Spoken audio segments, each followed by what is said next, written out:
Hi, hello friends. This video is sponsored by Buy More Shopping app. இப்போ நம்ம யாரை பற்றி பார்க்க போகிறோன்னு பார்த்தீங்கன்னா திருப்பூர் குமரனை பற்றி பார்க்க போகிறோம். வாங்க ஃப்ரெண்ட்ஸ் பார்க்கலாம்.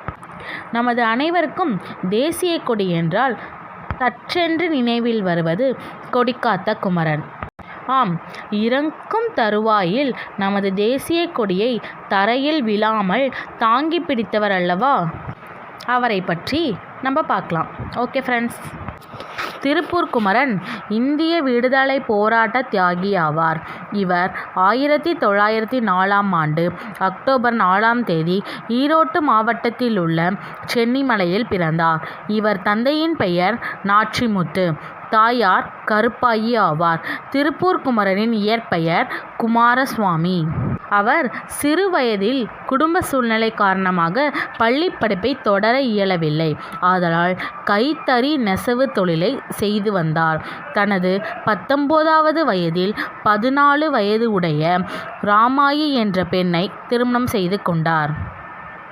இளம் பருவம் முதலே நாட்டுப்பற்று மிக்கவராக திகழ்ந்தவர் திருப்பூர் குமரன். காந்திய கொள்கைகளில் ஈடுபாடு கொண்டவராக இருந்தார். காந்தியடிகள் அறிவித்த போராட்டங்களில் கலந்து கொண்டார் திருப்பூர் குமரன். திருப்பூரில் நடக்கும் போராட்டங்களில் கலந்து கொண்ட அவர் பல போராட்டங்களுக்கு தலைமையேற்று நடத்தி வந்தார்.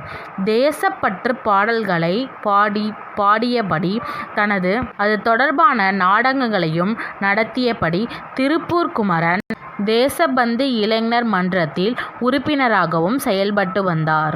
1931 ஜனவரி 10 ஆங்கிலேய அரசுக்கு எதிரான அறவழி போராட்ட ஊர்வலம் நடைபெற்றது.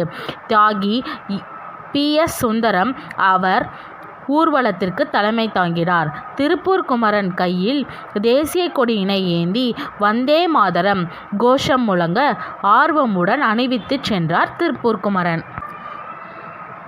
தடையை மீறி ஊர்வலம் சென்றபொழுது ஆங்கிலேய காவலர்கள் தடியடி நடத்தினர். அப்பொழுது காவலர்களால் தாக்கப்பட்டு தடியடிப்பட்ட மண்டை பிளந்து வந்தே மாதரம் வந்தே மாதரம் என்ற வீர முழக்கமிட்டு கீழே சரிந்து விழுந்தார் குமரன். வீதியெங்கும் இரத்த ஆறு ஓடிக்கொண்டிருந்தது. உயிருக்கு போராடிய அந்த நிலையிலும் கரத்தில் பற்றியிருந்த தேசிய கொடியை அவரது விரல்களை பிடித்தபடி இருந்தது. அந்த கொடியை பிடித்திருந்த விரல்களை கொடியிலிருந்து பிரிக்க முடியாமல் திணறியது காவலர் படை. படுகாயமடைந்த குமரன் சிகிச்சை பலனின்றி அடுத்த நாள், அதாவது ஜனவரி 11, 1932 அன்று உயிர் நீத்தார்.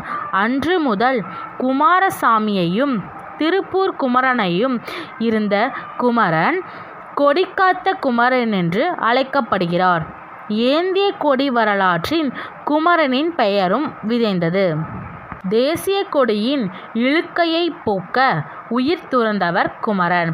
அதாவது மரணம் கூட அவரின் உயிரை விட தேசிய கொடியின் சிறப்பை காமிக்க மக்களிடையே, குறிப்பாக இளைஞரிடையே சுதந்திர வேட்கையை தூண்டினார். நாட்டின் சுதந்திர தினத்தை நாம் கொண்டாடி மகிழும் வேளையில் திருப்பூர் குமரன் போன்ற உயிர் தியாகம் புரிந்த எண்ணல் அடங்காத தியாக உள்ளங்களை நன்றியுடன் நினைவு கூறுவதே நாம் அவர்களுக்கு செலுத்தும் நன்றி கடன்.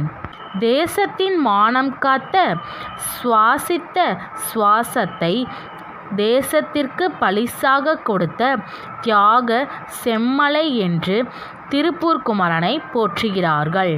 Okay friends, thank you friends.